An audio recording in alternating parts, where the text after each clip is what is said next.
Okay, let's get into this. All right. This is a recovery assignment. I want you guys to watch The Tiger King, first episode on Netflix. I'm going to go through the first episode a little bit with you, and I want you to watch either 2 through 7. Right? This is a recovery assignment, which means you don't have to do this. However, you got a 96 and you're like, man, I wish I had that 99. Or if you're thinking to yourself, I've missed a couple things because I've been absent, this is a great opportunity to get a recovery assignment. So let's get into it. So as everything, we start with the standard. Okay? Here's the standard. RL5. Analyze, meaning, we're going to think about it. We're going to break it down. How an author's choices concerning how to structure specific parts of a text.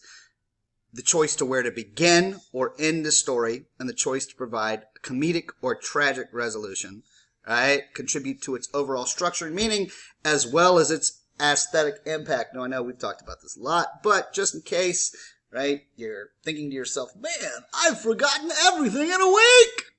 Here's what we're going to do. We're going to go through all of this again, and I'm going to apply it to episode 1. Now, here's what's going to happen. You're going to have to watch episodes from 2 to 7. And you don't have to watch the whole show, right? Just choose one episode to talk about. Now, if you'd like to, for extra credit, you can do this in terms of the entire series. I'll be very impressed. But I'm obsessed with the show, and I'm really interested in you watching it. So, next, ethos. Why did I choose this particular documentary? It's the most popular show on Netflix right now. Now think about it this way. It's tough in our fractured world to have lots of people talking about different things. That's the problem with living in like a place where if you like Japanese gardens, you can look at nothing but Japanese gardens on your Twitter feed all day long. Right? It's just the way the world works. But as of right now, everybody I'm watching, everybody I'm talking to is all about this Tiger King. Now, to me, okay, when you're talking about this Tiger King, you really have to ask yourself, man, this is exciting. This is exciting. These people are crazy, okay? So part of it's set in Florida, so we have this idea of like what a Florida story is, Florida man, all those specific archetypes, but it's a show that literally everyone is talking about, everyone's writing about. It's a cultural phenomenon. And the thing about it is, I've watched thousands of documentaries. I don't remember the last time I was obsessed like I was when I'm watching this one. It's just crazy. And every episode gets crazier and crazier and crazier. It's one of those situations where, like a famous thing is, truth is crazier than fiction, right? Well, if somebody wrote this, I wouldn't have believed it. I'd have been like, this is too crazy. I don't understand it at all. So anyway, what we're going to do here, we're going to go through all the questions I'm asking. I'm going to apply it to episode 1 so that you can use this as a model whenever you're doing episodes 2 through 7, or for the extra credit, you can talk about the whole series. All right, let's get into it. So, beginnings. There's 7 episodes.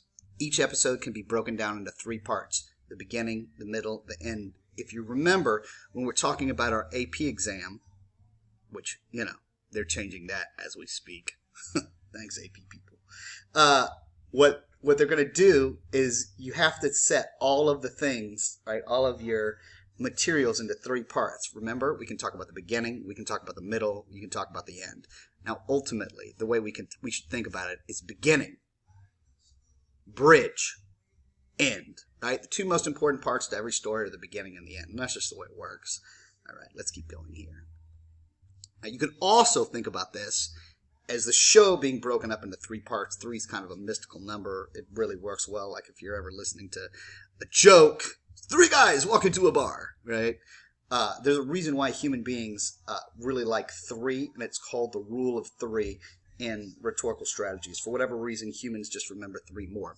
Anyway, so you can also break the episodes themselves, right, in terms of the series into 3 different parts. The beginning, 2 episodes, middle, the bridge, 3 episodes, and the end into 2 episodes, right? Fairly obvious stuff.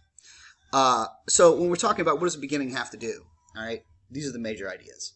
Number one, catch your attention. Because, once again, we live in this fractured universe where there's thousands of things we can do. If it doesn't hold your attention, if you're like me, you're turning it off. Two, introduce the characters.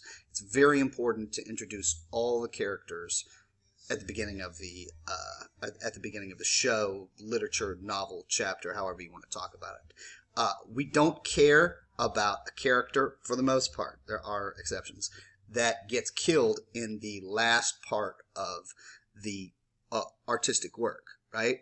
That has a very small aesthetic impact. Whereas if we've seen the character from the beginning of the work to the end, we have a tendency to identify or hate. Anyway, there's some kind of emotional response. So the earlier you see a character, the more you're in tune with what you care about at the end.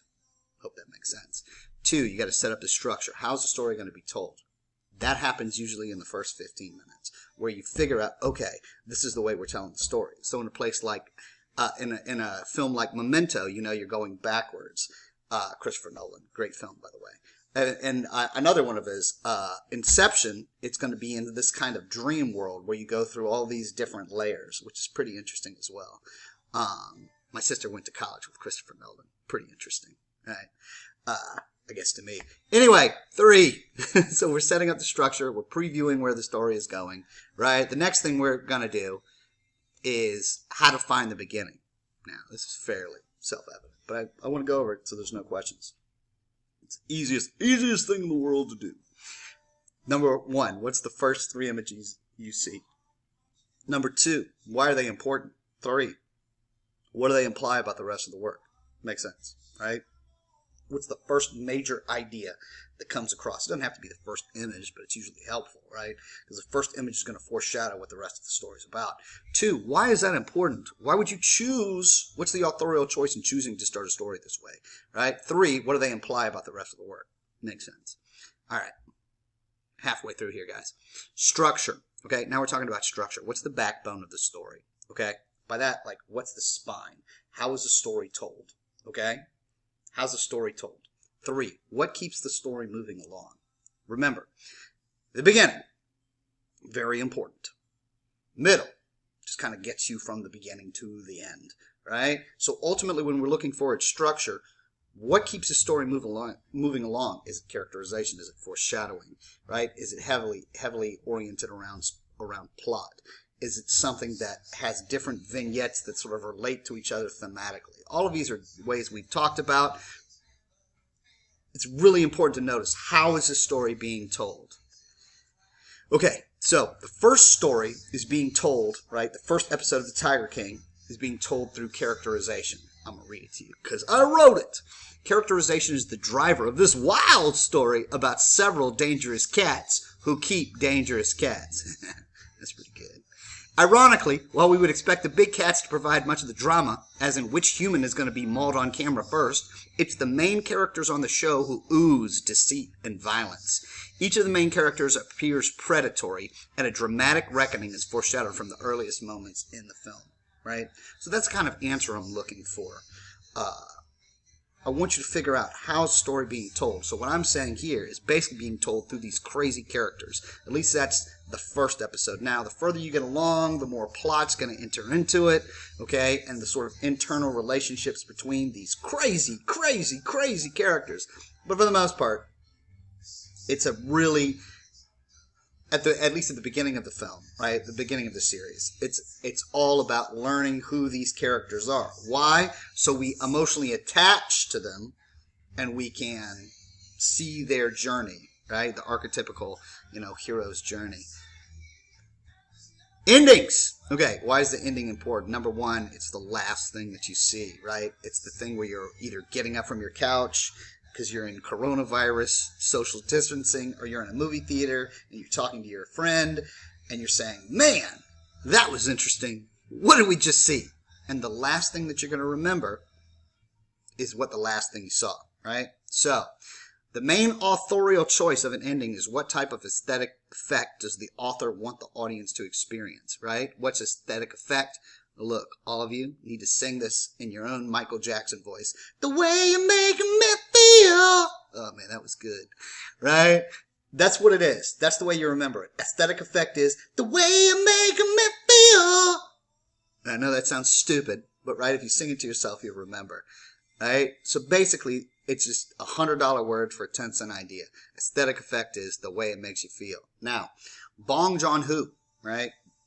The director of Parasite, which we just watched in AP Lit. If you haven't seen Parasite, you should watch it. It's a great film. Describes his ending as having a surefire kill. He wants his audience to gasp at the end of the film. Makes sense, right? So like whenever you watch Parasite at the end, you're going to be like, oh my goodness, what just happened? Kind of interesting. All right, let's keep going. The other important parts of endings, right? The beginning is really important. Then you have the bridge. That's just pretty much everything that goes in the middle. And the ending, right? The ending, beginnings and endings, RL5, most important part. Resolve some of the questions brought up in the beginning. Now, people like, some people like their steak rare. Some people like it well done, right? For me, I like a lot of ambiguity in my films. I don't want the film to tell me everything. I want to leave some ideas up for interpretation, right? So for me, a successful ending resolves some of the questions brought up in the beginning, right? Now remember, it takes the ending to find the meaning, okay? Most meaning is found at the end with the denouement. Jeez. Most meaning is found at the end with the denouement, the resolution, okay? For instance, once again, if we go back to the typical story, 3 guys walk into a bar. If you don't get the punchline, you don't really get the joke. Now, think about it. The other thing, this is a continuing narrative, okay? Think Marvel films. There's always foreshadowing in the next part of the narrative, okay? So if it's a serial, okay, what you're going to end up doing is you're going to say, okay, what's going to make me watch the next part? And Tiger King is amazing at it. It's really, really amazing. Like, at the end of every narrative, it's just another crazy experience. Okay. So what? For extra credit, I've attached a graphic organizer to our Schoology and Teams. I want you to consider the beginning of any episode in the Tiger King documentary. If you have no interest in the Tiger King documentary, find another one. Email me. The great part is that these questions work with every piece of literature and film, right? So if you're like, Tiger King, I don't like tigers, right? I get it. Actually, I don't. I don't get it. Tigers are unbelievable. They're majestic animals, and you watch this and you're like, man, these tigers are great. Still, if you're not interested, right, just find another documentary. That's the genre we're working on. Email it to me. It's no problem, okay? What I really want is the skill. That's what we're practicing as a skill. The actual documentary is, I'd like for us to talk about the Tiger King because I'm interested in it. But if you're not, find something else. All right. Here we go. Other questions. How does the plot influence the characterizations? Does the structure change? Does the plot become more important? Right? And it does throughout this particular series. Okay? Once you find out the characters, you're still going to be like, man, I can't believe they did that. But their choices are going to be the driver, the engine of the narrative. Okay? How does the tone change from the first part of the narrative?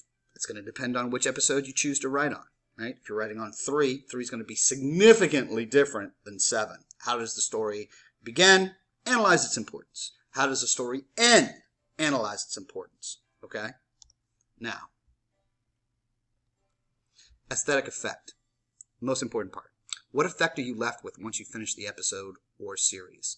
What is the authorial purpose for the individual episode? In other words, what does it mean? Now look, guys. Ultimately, I think you're really going to love this. I know I did. I'm just obsessed with it. So, watch it. If you have any questions, please get back to me. Remember, this is extra credit. You don't have to do this. You don't have to do this. But if you're like me, trapped in the house, you're asking yourself, man, when was this social distancing going to end? This is a great way to spend some time. Really miss y'all. It's weird not having you guys in class, not seeing you. I always knew I loved teaching. But this particular break has really showed me how much I really love working with you. It's really my honor and pleasure to work with you.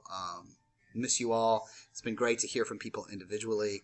Hope everybody's staying safe and avoiding the coronavirus, or as it's known colloquially, dat Rona. Anyway, reach out. Hope you guys are well.